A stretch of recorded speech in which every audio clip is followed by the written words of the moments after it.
उत्तर प्रदेश के उप मुख्यमंत्री केशव प्रसाद मौर्य ने कांग्रेस पर जमकर निशाना साधा। नमस्कार, मैं राजीव सिंह और आप देख रहे हैं नवबिहार 24।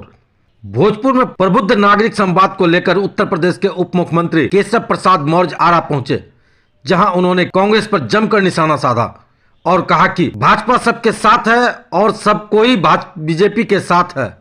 एक बार फिर भाजपा लोकसभा के चुनाव में भारी मतों से विजयी होगी और एक बार फिर से एनडीए की सरकार बनेगी, चाहे कितना भी बड़ा गठबंधन क्यों ना बन जाए। एनडीए गठबंधन को भारत की जनता चुन के एक बार फिर लाएगी ताकि देश में लगातार विकास का कार्य होता रहे। आरा भोजपुर से आकाश कुमार की रिपोर्ट। अकेले भारतीय जनता पार्टी और 400 पार भाजपा गठबंधन लोकसभा की सीटें जनता के आशीर्वाद से, कार्यकर्ताओं के परिश्रम से अब बिहार में भी डबल इंजन सरकार के काम के बल पर जीतने जा रहे हैं। सर, प्रबुद्ध नागरिक संवाद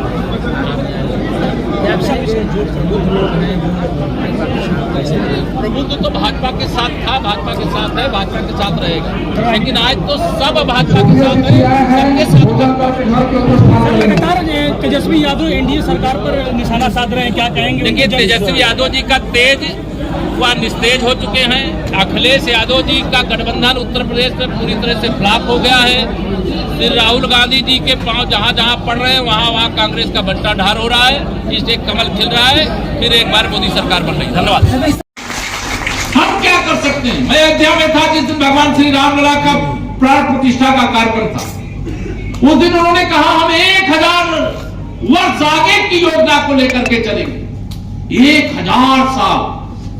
आप सोचिए, कोई 1000 साल तक मोदी जी इस धरती पे नहीं रहने वाले, लेकिन अगर वो देश के लिए, देश की आने वाली पीढ़ियों के लिए 1000 साल की नींव डालने की बात करते हैं, तो आज वर्तमान का दायित्व क्या हमें 100 साल आगे देश को ले जाने का जब मौका है, वो हमें नहीं करना चाहिए।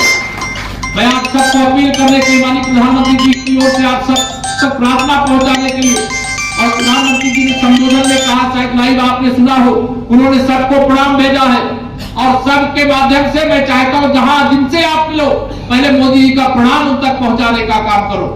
और यह एक एक कमर का फूल, आप विश्वास रखना, गरीबी हटाओ के नारे तो आपने देश में बहुत सुने होंगे, लेकिन अगर 25 करोड़ लोगों को गरीबी रेखा के बाहर निकालने का काम किया है तो नरेंद्र मोदी जी के नेतृत्व वाली सरकार। 4 करोड़ से अधिक बेघरों को घर उपलब्ध कराने का काम अगर किसी ने किया है तो माननीय नरेंद्र मोदी जी की सरकार ने किया। हर घर नल से जल। प्रबुद्ध वर्ग है, कोई अन्यथा न ले जो डालता कि हम तो वोट डालते हैं, लेकिन सबसे कम वोट डालने वालों की संख्या जो हमारा प्रबुद्ध वर्ग होता है उसकी रहती है।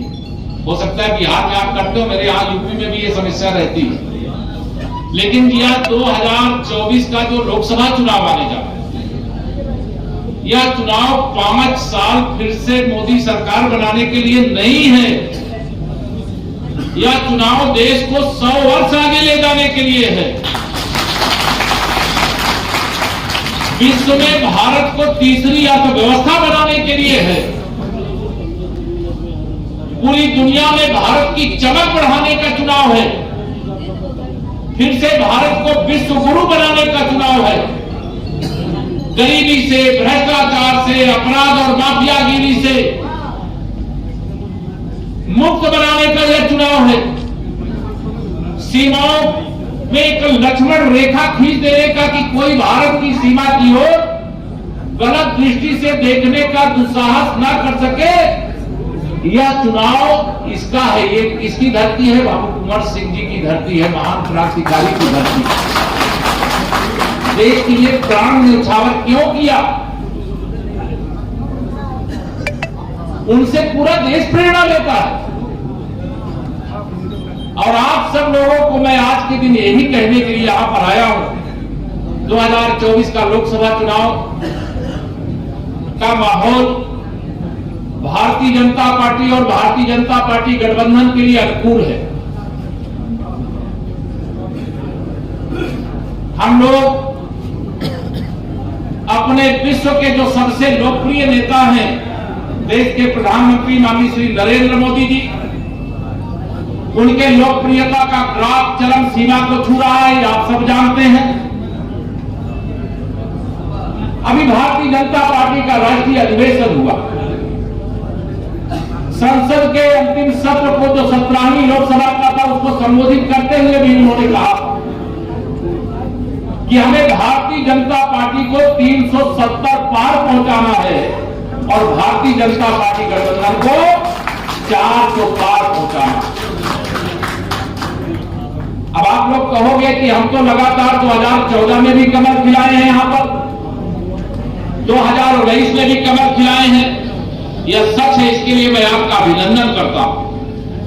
लेकिन 2024 में विरोधियों की आपको जमानत जब्त कराना है, इसके लिए मैं यहां पर आया।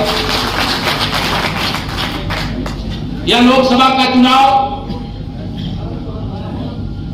18वीं लोकसभा का चुनाव, जिस पर एक तरफ आप देख रहे हैं सारे गठबंधन, कौन गठबंधन? जो भ्रष्टाचार के दलदल में डूबे हुए हैं, जिन्होंने भ्रष्टाचार के बड़े बड़ी इमारतें खड़ी करने का काम किया है। बिहार तो राजनीतिक दृष्टि से, शिक्षा की दृष्टि से, क्रांति की दृष्टि से, कृषि की दृष्टि से हर क्षेत्र में अग्रणी भूमिका, लोकतंत्र की रक्षा की दृष्टि से भी अग्रणी भूमिका निभाने वाला राज्य रहा है। आप में से अनेक लोगों को याद होगा, जब कांग्रेस की अगुवाई में देश की सरकार चलती थी तो उनके ही प्रधानमंत्री श्री राजीव गांधी जी ने कहा था कि अगर हम दिल्ली से 1 रुपया किसी योजना को बना करके भेजते हैं तो उसका 15 पैसा ही लोगों के पास पहुंचता है। लेकिन आपने एक गरीब मां बाप के बेटे को देश का प्रधानमंत्री बनाने का काम किया और 2014 में जब वो प्रधानमंत्री बने तो मैं एक उदाहरण कर, भ्रष्टाचार से मुक्ति का रास्ता उन्होंने जो तैयार किया, वो प्रधानमंत्री जन धन खाते 52 करोड़ से अधिक खाते देश में खोलने का काम किया। आप बुद्धिजीवी आपके खाते दे रहे होंगे, लेकिन बहुत सारे गरीब ऐसे थे जिनका बैंक में खाता नहीं था। सरकार की योजना गरीब कल्याण के लिए बनती थी, किसान कल्याण के लिए बनती थी, युवाओं के उज्जवल भविष्य के लिए बनती थी, महिलाओं के सशक्तिकरण के लिए बनती थी, लेकिन उस योजना का लाभ उन लोगों तक पहुंचता नहीं था। हमारे अभी देश की वित्त मंत्री जो अभी अंतरिम बजट पेश करने का काम किया संसद में, उसमें उन्होंने बताया था, आपको याद होगा क्योंकि आप बुद्धिजीवी वर्ग के हैं इसलिए मैं कह रहा हूं, 34 लाख करोड़ रुपया 2014 से 2024 के बीच में देश के प्रधानमंत्री माननीय नरेंद्र मोदी जी ने विभिन्न योजनाओं के लिए भेजने का काम किया। अगर आप सोचिए कांग्रेस और राष्ट्रीय जनता दल जैसे लोगों की सरकार होती तो देश के लोगों को मिलता 5 लाख करोड़ रुपया और इन लोगों के तिजोरियों में, इन लोगों के कोठरियों में भर जाता 29 लाख करोड़ रुपया। अब जब भ्रष्टाचार मुक्त भारत बनाने का संकल्प माननीय नरेंद्र मोदी जी ने लिया, भारतीय जनता पार्टी ने लिया और देश ने अपना समर्थन दिया कि नहीं, आप भ्रष्टाचार मुक्त भारत बनाना चाहते हो, हम आपके साथ हैं। एक बार नहीं 2-2 बार यह करके दिखाने का काम किया। तो अब आज भ्रष्टाचार करने वालों के खिलाफ जब कार्रवाई होती है, पूरा देश हल्ला करने लगता। कौन हल्ला करते हैं? जो भ्रष्टाचार के दलदल में डूबे हुए। ये इंडी गठबंधन क्या है? ये इंडी गठबंधन ही भ्रष्टाचार के दलदल में डूबे हुए परिवारों का एक जमावड़ा है और यह लगातार यद्यपि बिखरता भी जा रहा है, लेकिन भ्रष्टाचार मुक्त भारत बनाने के लिए माननीय प्रधानमंत्री जी ने जो संकल्प लिया है, उस संकल्प को मजबूत बनाना चाहिए कि नहीं बनाना चाहिए? बताइए आप लोग, दोनों हाथ मिला बताइए, बनाना चाहिए कि नहीं बनाना चाहिए? तो उसको सफल बनाने के लिए बहुमत तो 272 प्लस में भी मिल जाता है। 2014 में नारा क्या था? 272 प्लस। और कितने सांसद दिया देश ने?